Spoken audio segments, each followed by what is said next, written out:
All right, let's jump right into this. Welcome to this explainer where we're going to unpack a super interesting piece of history, the classic tale of Tenali Rama and the cat's milk.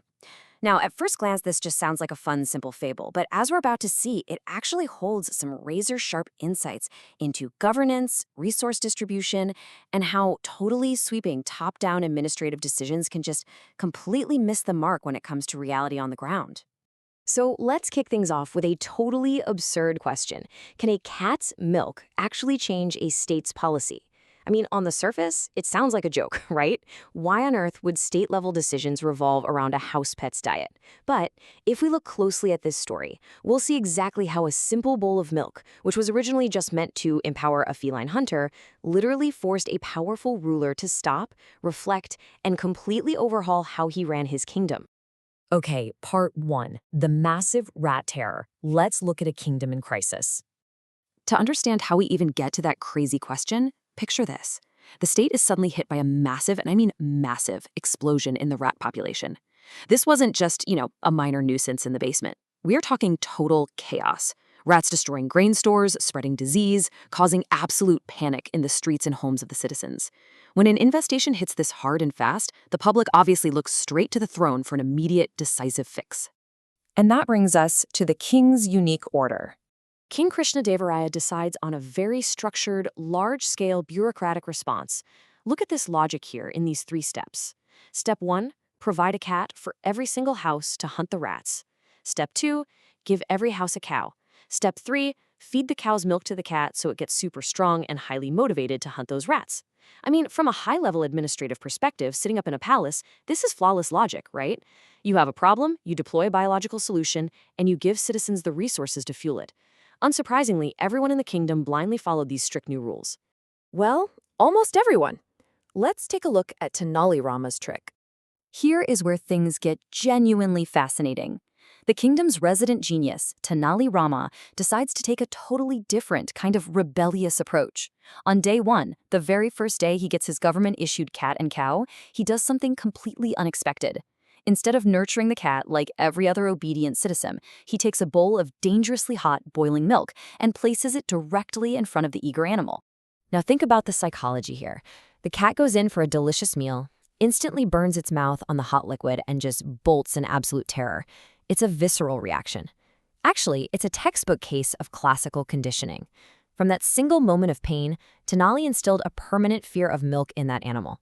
From then on, whenever that cat saw white liquid in a bowl, it didn't think of nourishment. It associated it with that burning pain and wanted absolutely nothing to do with it. All right, moving on to part 2, the cat's court appearance. So fast forward a few months. The king is doing a royal inspection to see how his grand anti-rat initiative is paying off. And there is a stark visual contrast. On one side, you've got the villagers' cats. They've been guzzling fresh milk every single day, so they are incredibly fat, healthy, and honestly probably too lethargic to hunt at this point. And then, on the completely opposite end of the spectrum, you have Tenali Rama's cat. It is incredibly thin, skin and bones. It hasn't touched a single drop of milk in months. It's a difference you just cannot ignore. Seeing this unbelievably skinny cat standing next to all these plump felines, the king's reaction is exactly what you'd expect. He is furious. He zeroes in on Tenali and immediately demands to know, why didn't you feed the cat milk? To the king, this malnourished cat is a direct, insulting violation of his royal decree. But Tenali, of course, is totally prepared for this. Let's walk through what happens next. He calmly tells the king, hey, the cat simply refuses to drink it. Naturally, the king doesn't buy this excuse for a second. I mean, a cat that hates milk? No way.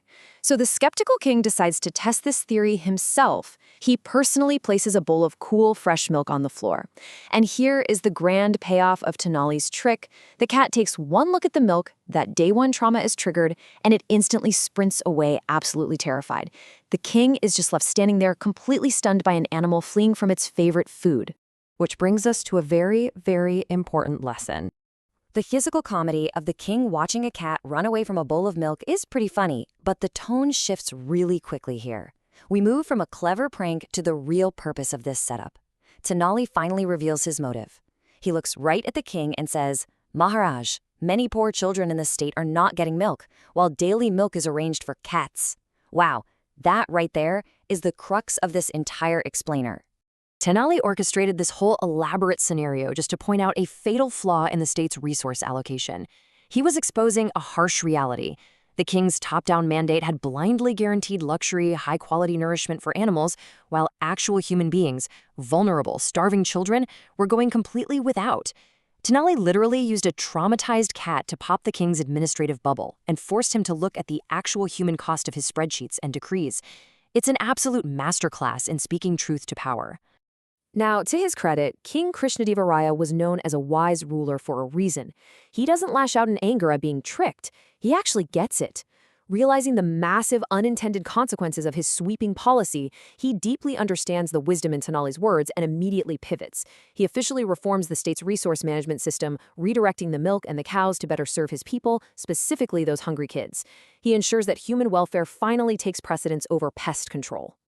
So, as we wrap up this explainer, I want to leave you with a thought, something to really reflect on about how we manage our own resources today. Do we also sometimes forget the real needs? It is so incredibly easy for modern governments, companies, or even just us in our daily lives to get so hyper-focused on solving one specific procedural problem that we completely lose sight of the bigger human picture. Are we sometimes guilty of blindly feeding the cats while ignoring the actual crises right in front of us? It's definitely a powerful framework to keep in mind the next time you evaluate any seemingly perfect system.